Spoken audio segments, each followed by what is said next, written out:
Hello friends, I am Dr. Hardik Seth, robotic replacement surgeon.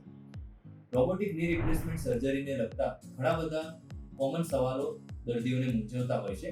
તો આજે આપણે એના વિશે થોડી માહિતી મેળવીએ. સૌથી પહેલા રોબોટિક ની રિપ્લેસમેન્ટ શું છે અને એ નોર્મલ ની રિપ્લેસમેન્ટથી કઈ રીતે જુદું પડે છે.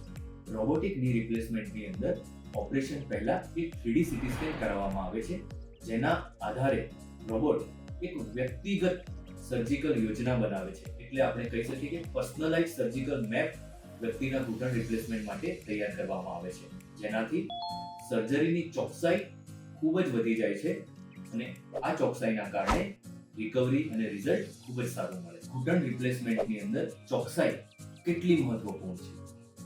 તો ની રિપ્લેસમેન્ટમાં ચોકસાઈ ખૂબ જ મહત્વની છે.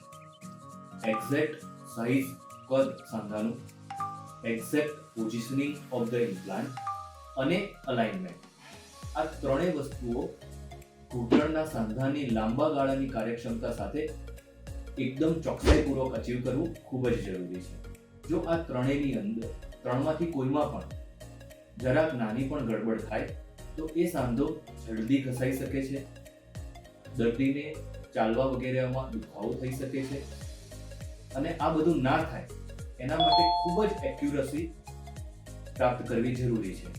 રોબોટિક સહાયક ટોટલ ની રિપ્લેસમેન્ટમાં ખૂબ જ ચોકસાઈપૂર્વક ઓપરેશન થવાથી exact size of the implant, exact positioning of the implant તથા પ્રોપર અલાઇનમેન્ટ આપણે અચીવ કરી શકીએ છીએ, જેથી આ સાંધો લાંબા ગાળા સુધી કાર્યક્ષમ રહી શકે છે.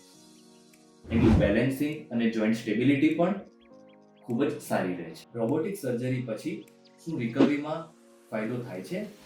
તો હા, રોબોટિક સર્જરી કરવાથી આપણે ખૂબ જ ચોકસાઈથી ઓછામાં ઓછું હાડકું કટ કરીએ છીએ તથા ખૂબ જ ઓછું વાટકાપ કરી અને લિગામેન્ટ બેલેન્સિંગ પ્રોપર રીતે કરી શકાય છે, જેના કારણે દર્દીને ઓપરેશન પછી દુખાવો ઓછો થાય છે, રિકવરી ઝડપી આવે છે તથા સામાન્ય જીવન ઝડપથી પ્રાપ્ત કરી શકે છે. ઘણીવાર દર્દીને એવી શંકા હોય છે કે રોબોટિક સર્જરીમાં શું રોબોટ એ સર્જનનું સ્થાન લઈ લે છે?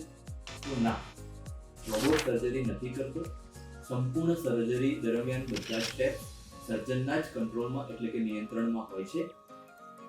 સર્જરી દરમિયાન અને સર્જરી પહેલા રોબોટ આપણને ખૂબ જ વધારે સારી ઇન્ફોર્મેશન પ્રોવાઈડ કરે છે, જેના આધારે ચોકસાઈપૂર્વક સર્જરી પાર પાડી શકાય છે.